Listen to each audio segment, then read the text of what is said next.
అడుగులకు తడబడి ఒక పక్క ఒరిగెన ఓంకారమూర్తి.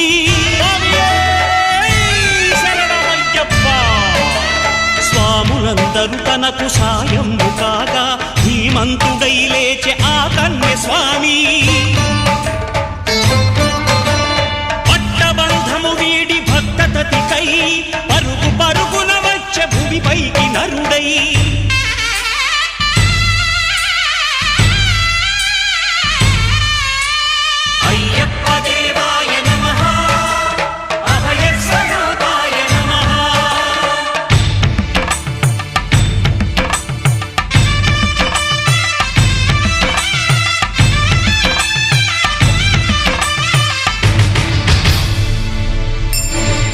ఘోరకీకారణ్య సంసార యాత్రికుల శరణు ఘోషలు విని రోజు శబరీష.